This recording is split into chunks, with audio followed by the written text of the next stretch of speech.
তো বন্ধুরা, আজ আমি এক্সপ্লেন করব একটি ইন্দোনেশিয়ান হরর মুভি যার নাম প্রিমবন। মুভিটি খুবই ভয়ের এবং খুবই ইমোশনাল।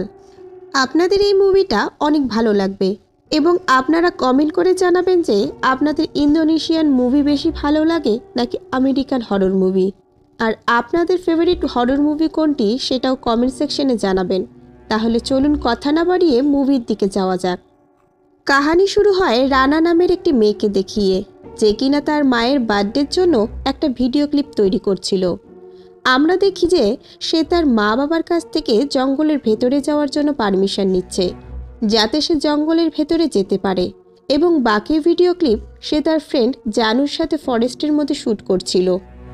এরপরে সিনে আমরা সেই দিনেরই সন্ধ্যের সিন দেখি, যেখানে রানার ফ্যামিলি ও গ্রামের সবাই মিলে রানাকে জঙ্গলের মধ্যে খুঁজছিল, যেন পুরো গ্রাম একসাথে হয়ে গেছে রানাকে খোঁজার জন্য।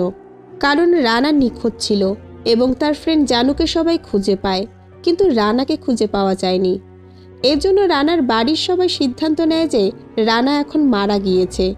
রানার মৃত্যুর জন্য তালিয়া রিচুয়াল করায়, কিন্তু গ্রামের সবাই এই ঘটনা দেখে অবাক হয় যে তারা তো রানার লাশ খুঁজেই পায়নি, তবুও তারা এই রিচুয়াল করিয়ে ফেলে। নূর, নিং ও শ্রী ওই বাড়ির বড় এবং তারা রানার বাবা বাণীর বড় বোন, যাদের মধ্যে নূর সবচেয়ে বড় বোন। এখন সে রানার মৃত্যুর ডেট ডিসাইড করতে থাকে। তখনই রানার মা দিন তাদের সাথে রাগারাগি করতে থাকে, কারণ রানার মা ভাবছিল যে তার মেয়ে মারা যায়নি, সে জীবিত রয়েছে, আর তার ডেড বডিও এখনও অবধি পাওয়া যায়নি। কিন্তু নূর বলছিল যে সে প্রিমবন বুকের হিসেবে সেদিন রানাকে বাইরে যেতে দেওয়া ঠিক হয়নি। তারা সেটা জানা সত্ত্বেও তাকে যেতে পারমিশন দিয়ে দিয়েছিল। মানে সোজা দিনের উপরেই সব দোষ গিয়ে পড়ে যে দিনের জন্যই তার মেয়ে মারা গিয়েছে। এখন দিন তাদের বলে যে তারা সেই বইয়ের কথা মেনে চলে, কিন্তু দিন মানে না। কিন্তু নূরের কথা হচ্ছে সেই বইয়ের হিসেবে সমস্ত ডেট এবং যে সমস্ত ইনফরমেশন সেখানে রয়েছে সেগুলো সমস্ত কিছু নিউমেরোলজির হিসেবে ঠিক, আর রানার মৃত্যু ঠিক সেদিনই লেখা ছিল। তখনই দরজায় কেউ নক করে, আর দরজা খুলতেই দরজার সামনে দাঁড়িয়েছিল রানা, যে কিনা বিনা কাপড়ে ছিল এবং ঠান্ডায় কাঁপছিল। রানার ফিরে আসার পর তার মা বাবা অনেক খুশি ছিল, কিন্তু বাণীর বোনদের বিশ্বাসই হচ্ছিল না যে সেই জঙ্গল থেকে এক সপ্তাহ পর্যন্ত নিখোঁজ হওয়ার পরও কেউ কেমন করে ফিরে আসতে পারে। এজন্য নূর বাণীকে এই ব্যাপারে একটু নজর দিতে বলে, যাতে সে রানার বিহেভিয়ারের ওপর নজর রাখে। আর এসব নিয়ে তাদের মধ্যে কথা কাটাকাটি হয়ে যায়, কারণ বাণী খুশি ছিল যে তার মেয়ে ফিরে এসেছে। কিন্তু রানার বোন তারই রানার কিছু স্ট্রেঞ্জ বিহেভিয়ার লক্ষ্য করে, আর এটাও যে রানা এখন অনেকটা শান্ত হয়ে গেছে। যখন রানা বাথরুমে স্নান করছিল তখন তার বোন তারই দরজার নিচে দেখে, তো সেখানে কেউ ছিল না। আর হঠাৎই রানা দরজার ওদিক থেকে দেখে। এটা দেখে তারই অনেক ভয় পেয়ে যায়। এজন্য সে জানুর কাছে গিয়ে সব কিছু ক্লিয়ার করতে যায় যে রানা ফিরে এসেছে, কিন্তু এখনও পর্যন্ত জানু রানার সাথে দেখা করতে এখনও কেন যায়নি। আমরা জানুকে অনেকটা ভীত অবস্থায় দেখি এবং সে তারিকে বলে যে কেউ 7 দিন পর ওই জঙ্গল থেকে ফিরে আসতে পারে না। আর এখানে তারির কনফিউশন আরও বেড়ে যায়। পরদিন নূর ডিসাইড করে যে সে রানাকে চেক করবে যে সে আদৌ মানুষ নাকি অন্য কিছু। তার জন্য নিংকে কিছু ফুল রানার বেডের নিচে রাখতে হবে। যদি সেই ফুল একদিনে নষ্ট হয়ে যায় তাহলে রানা কোনো মানুষ না। আর এটা করার জন্য নিং চুপচাপ রানার বাড়িতে পৌঁছায় এবং সে রানার বেডের নিচে সেই ফুলগুলোকে রেখে দেয়। সেই সময় সেখানে রানা চলে আসে আর নিংকে তার চুল বেঁধে দিতে বলে, কারণ নিংয়ের রানার চুল বেঁধে দিতে ভালো লাগতো। কিন্তু নিং অনেক ভয় পেয়েছিল, তার কাছে এছাড়া কোনো অপশন ছিল না। এজন্য সে রানার চুল বেঁধে দিতে শুরু করে। তখনই নিং তার মাথায় একটা ছিদ্র দেখতে পায়, যেটা একদম পচে গিয়েছিল এবং সেখানে অনেক পোকাও ছিল, আর সেখান থেকে অনেক দুর্গন্ধ বেরোচ্ছিল। এটা দেখে নিং সেখান থেকে পালিয়ে যায়। রানা বুঝে গিয়েছিল যে নিং ভয় পাচ্ছিল, এজন্য তার ফেসে আমরা ভয়ানক একটি হাসি দেখতে পাই। এরপরের সিনে আমরা জানুকে দেখতে পাই, যে কিনা লাইব্রেরিতে পড়ছিল। লাইব্রেরিতে থাকা সমস্ত লোক চলে যায় আর লাইব্রেরি খালি হয়ে যায়। তখনই সেখানে রানা এসে তাকে ভয় দেখাতে থাকে। এরপর আমরা দেখতে পাই রাতে নিং ও শ্রীকে দুটো ইভিল স্পিরিট ভয় দেখাতে থাকে এবং শ্রী ওপরে শূন্যে ভেসে থাকে আর এদিকে নিংয়ের গলা কেউ চেপে ধরেছিল।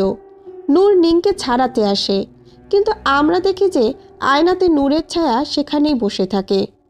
এর কিছু সময় পর সব কিছু আবার নর্মাল হয়ে যায় এবং তারা একে অপরকে সামলে নেয়। পরদিন শ্রী সেই ফুলগুলোকে নিতে রানার রুমে যায়, যেখানে সে ওই ফুলগুলোকে পচে যেতে দেখে। কিন্তু শ্রী চলে যাওয়ার সময় রানা তাকে সেই প্লেটটি দেয় যেটাতে নিং ফুলগুলো এনেছিল, আর ওই ফুলগুলো একদম তাজা ছিল।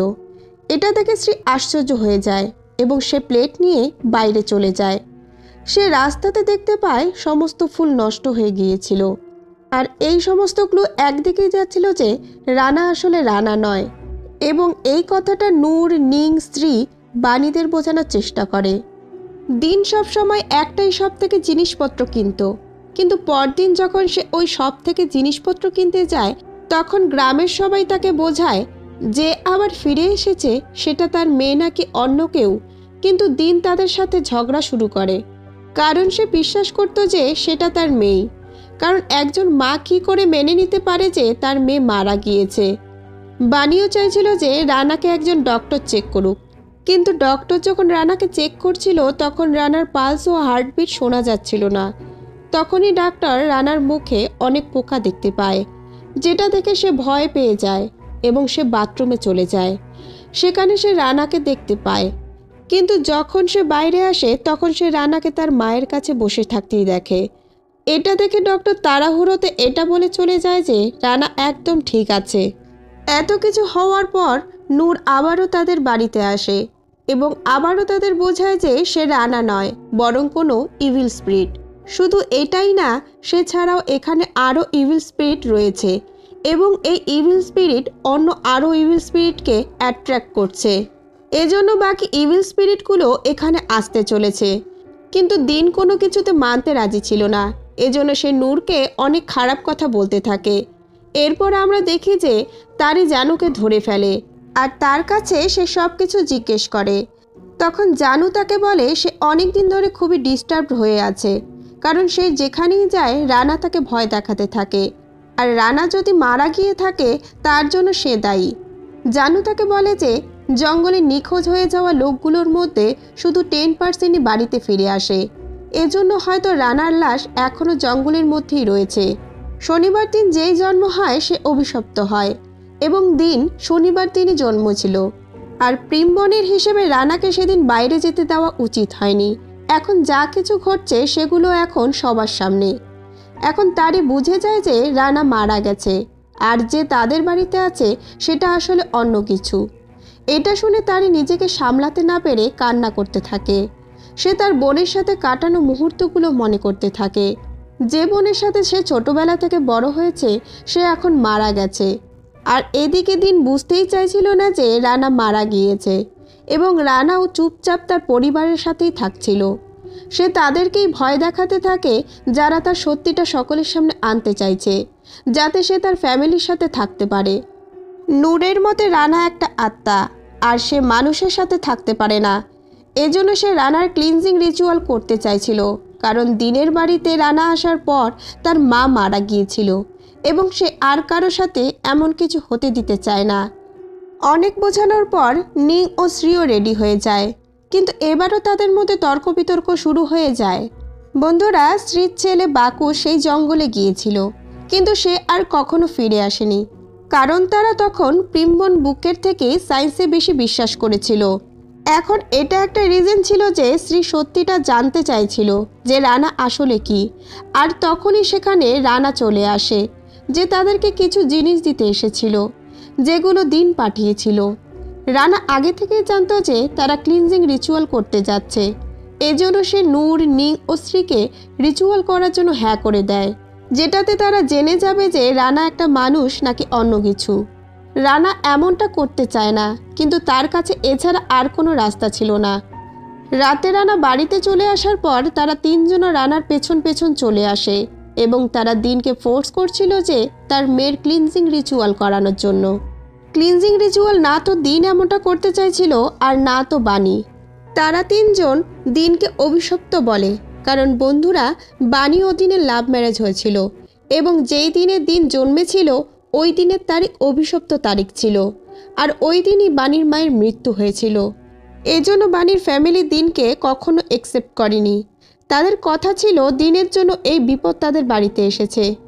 তারা অনেক বোঝানোর পরও দিন রিচুয়াল করার জন্য রাজি হয় না। তখন দিন নূরকে বলে যে সে কখনো বুঝবে না যে এই ফ্যামিলিতে দিনের পজিশন কি, কারণ নূরের বিয়ে হয়নি আর সে কখনো মা হয়নি। এই সমস্ত কিছু ভেতরে বসে রানা শুনছিল, আর তার কাছে তখন তারি আসে যে কিনা সত্যিটা জানতো। তখন রানা তাকে জিজ্ঞেস করে যে সেও কি তাকে ভয় পায়। এরপর তারি তাকে কিছু না বলে জড়িয়ে ধরে কাঁদতে থাকে। আমরা দেখি যে রানার শরীরের গ্লো চলে গিয়েছে এবং সে একটা ডেড বডির মতো দেখাচ্ছিল। পরদিন সবাই রানাকে ক্লিনজিং রিচুয়ালের জন্য তৈরি করে। অন্যদিকে তারি ও জানু জঙ্গলে রানার ডেড বডিকে খুঁজতে চলে যায়, কারণ রিচুয়াল চলাকালীন যদি নিখোঁজ হয়ে যাওয়া মানুষের ডেড বডি খোঁজা যায় তাহলেই সেই ব্যক্তির ডেড বডি পাওয়া যেতে পারে। বাড়িতে রানার রিচুয়াল শুরু করা হয়। রিচুয়াল শুরু হতেই রানের সমস্যা হওয়া শুরু হয়ে যায়। এটা দেখে দিন ও বাণী তাদের রিচুয়াল বন্ধ করার জন্য বলতে থাকে, কিন্তু কেউ তাদের কথা শোনে না। রিচুয়ালের সময় রানা হ্যালুসিনেশন করছিল যে সে এক খালি ঘরে ছিল এবং তার চারপাশে আত্মা ছিল। রানা সেই ঘর থেকে বেরোতে চাইছিল, কিন্তু সে কোনো রাস্তাই খুঁজে পাচ্ছিল না। রানা খুব কষ্ট পাচ্ছিল এবং এর মধ্যেই রানা অনেক মৃত ব্যক্তিদের দেখতে পায় যারা কিনা জঙ্গল থেকে বাইরে বেরিয়ে আসছিল, আর সেই আত্মাগুলো সেখানে থাকা লোকগুলোকে পজেস্ট করা শুরু করে, যার জন্য সেখানে বিশৃঙ্খলার সৃষ্টি হয়ে যায়। এদিকে তারি ও জানু রানাকে জঙ্গলের মধ্যে খুঁজতে থাকে, আর এক পলকেই তারা দুজন আলাদা হয়ে যায় এবং দুজন দুজনকে খুঁজতে থাকে। অনেকক্ষণ এদিক সেদিক খোঁজার পর তারি রানাকে দেখতে পায়। তাকে দেখে জীবন্ত লাশ মনে হচ্ছিল। সে তারির কাছে যায় এবং তাকে কিছু না বলে তাকে জড়িয়ে ধরে, কারণ রানা জানতো যে সে আর কখনো তারির সাথে দেখা করতে পারবে না। এখন সেখানে জানু চলে আসে, আর যখন সে সেখানে পৌঁছায় তখন রানা একদম লাশে পরিণত হয়ে যায়, যেটা দেখে তারি একদম ভেঙে পড়ে। আর সে সাহস করে তার বোনের ডেড বডি তাদের মা বাবার কাছে নিয়ে আসে এবং প্রিমবন বইয়ের কথা সত্যি হয়ে যায়। রানার লাশ দেখে সবাই কান্নায় ভেঙে পড়ে এবং রিচুয়ালের জায়গা থেকে রানা গায়েব হয়ে গিয়েছিল, কারণ সেখানে যেই ছিল না কেন সেই রিচুয়ালের জন্য তাকে সেখান থেকে চলে যেতেই হয়।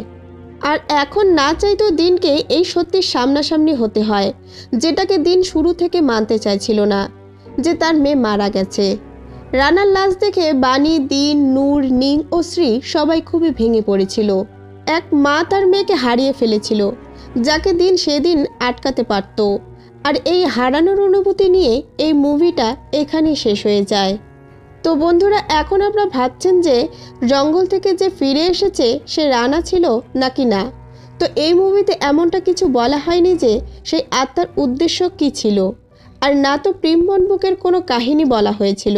শুধু এটা বলা হয়েছিল যে এই বই নিউমেরোলজির ওপর বেস করে তৈরি।